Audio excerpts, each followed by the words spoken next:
Tunaendelea na maudhui yetu, tunaendelea na somo letu la kujikinga na Masihi Dajjali. Tutakuja kumjua Masihi Dajjali ni nani mbele, lakini tukiendelea, pia ipo hadithi ambayo imepokewa na Abu Dardai radhiallahu anhu. Anasema, aliniambia mimi Bwana Mtume sallallahu alaihi wasallam, mwenye kuhifadhi aya 10 za mwanzo wa surati Kahfi atalindwa na fitna za Masihi Dajjali. Na ipo hadithi nyingine pia ambayo anasema Bwana Mtume sallallahu alaihi wasallam, mwenye kuhifadhi aya 10 za mwisho wa surati Kahfi atalindwa na fitna za Masihi Dajjali. Sasa nini nakusudia kusema hapa? Nakusudia kusema hivi, kawaida ya wanachuoni wanasema ikiwa zimekuja hadithi mbili zinazofanana, basi kuna kitu wanakifanya, watafanya kitu kimoja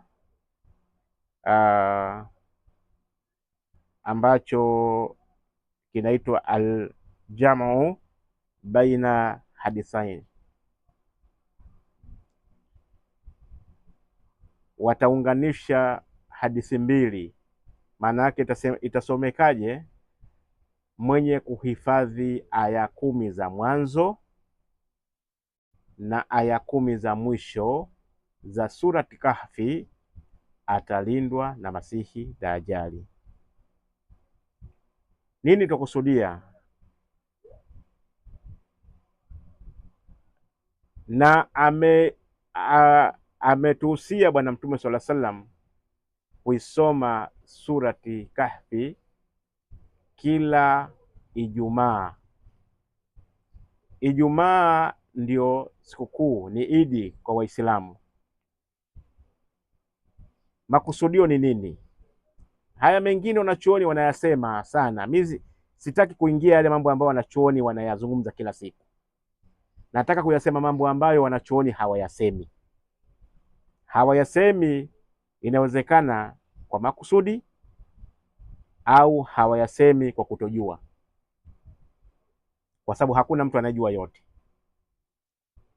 Hakuna mtu huyo anayejua yote. Manake ni nini? Manake ni kwamba tumehusiwa, manake makusudio ni kumweka Masihi Dajjali. Tumekuta katika somo lililopita, kila swala, kila katika tashahudi tuombe dua ya kujikinga na Masihi Dajjali. Manake kila swala umweke mbele Masihi Dajjali, mbele ya macho yako. Huyu mtu ni hatari kiasi gani? Na kila swala Ijumaa tusome surati Kahfi kujikinga na Masihi Dajjali. Masihi Dajjali ana uzito gani katika uadui aliokuwa nao? Ndugu zangu, katika zama hizi ambazo za mwisho, zama hizi akhir zamani, Bwana Mtume sallallahu alaihi wasallam hakuomba hata yeye kuwepo. Ni zama hatari sana. Nakumbuka haya mambo yote waliyafanya watu katika zama njema, hali ya kuwa hawana hatari hii ambayo tuko nayo sasa hivi sisi. Sasa ajabu ni kwamba ukisoma surati Kahfi yote haumuoni Masihi Dajjali, haumuoni. Utakayemuona utaona kisa cha watu wa pangoni, utaona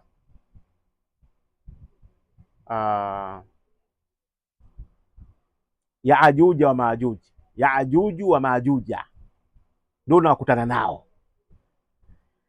kuna uhusiano gani wa surati Kahfi kujikinga na Masihi Dajjali, hali ya kuwa ukisoma hiyo surati Kahfi ndani haumuoni Dajjali, unawaona vijana waliokimbia utawala wa kidhalimu wakaenda kukaa pangoni, na unakutana na Yaajuja wa Maajuja. Kuna uhusiano gani? Kwa ufupi, unajua watu hawapendi kupoteza muda. Nataka niwaelezee jambo moja. Ukichora ile paragraph ya uongozi wa Ibilisi, pale juu kabisa pale atakuwepo mzee mwenyewe Ibilisi, pale juu kabisa Ibilisi. Chora afu andika pale juu Ibilisi. Yeye ni kama rais, tuseme mfano. Anayefuatia chini yake waziri wake mkuu, tuseme, atakuwa ni Masihi Dajjali. Kutoka Masihi Dajjali wanayefuatia chini ni wanajeshi wa kuilinda ile serikali ya Ibilisi, ambao ni Yaajuju wa Maajuja. Kwa hiyo maanake nini? Maanake kuna uhusiano wa Ibilisi jumlisha Masihi Dajjali jumlisha Yaajuju wa Maajuja. Shika hapo vizuri. Sasa tukienda taratibu, utaona jambo hapa ni kwamba mashekhe wengi leo ukiwauliza Yaajuja wa Maajuja ni nani, watakwambia ni majitu yenye mikia makubwa. Maskini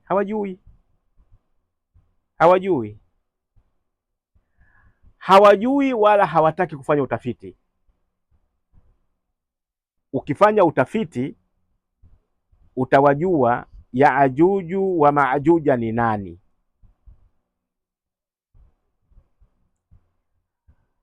Kwa hiyo tushapata hapa uhusiano, kwa nini surati Kahfi inaweza kutulinda na Masihi Dajjali. Tunakwenda kwa kisa cha kwanza ambacho kinaelezewa katika surati Kahfi. Vijana waliokuwa na uwezo mkubwa tu katika serikali ya zama hizo, zama ambazo walikuwa wakimwabudia mfalme wao, walikuwa Waislamu wenye imani, lakini wamejifichia kwenye serikali, hawajulikani. Na walipoona mambo yamekuwa mazito, wakapanga kutoroka. Kisa tunakisikia kila siku, sitaki kuelezea chote, naelezea makusudio tu. Mnakijua, watu wanakijua, na kama hukijui utakijua kwa sababu utakitafuta, utakiona. Vijana wakakimbia utawala wa kidhalimu uliokuwa unawatoa katika imani, unawapelekea kumwabudia mtu ambaye ni kiongozi. Katika zama zetu ukisikia kwamba kiongozi alikuwa anataka abudiwe, utaona kama jambo kubwa sana. Walikuwa wana akili gani hawa wanaabudia watu? Sasa ukichukua ibada ni nini, utajua kwamba hata wewe hauko salama. Kwa mfano nataka nikuelezee. Kuchinja ni ibada. Kuchinja ni ibada na iko utaratibu wake wa kuchinja. Kuwinda ni suna. Kuwinda yaani zama za Mtume kuwinda, yeye amewinda na wema waliotangulia wao wamewinda. Sasa kuna mtu akikwambia, kwa mfano wanachuoni wanasema mkate ni halali, lakini mtu akisema nimehalalisha mkate, huyu ameritadi, kwa sababu kazi ya kuhalalisha na kuharamisha anamiliki Allahu subhanahu wa ta'ala peke yake. Kwa hiyo mtu akisema nimehalalisha mkate anakufuru. sio kazi yako, umeingia kwenye mamlaka nyingine.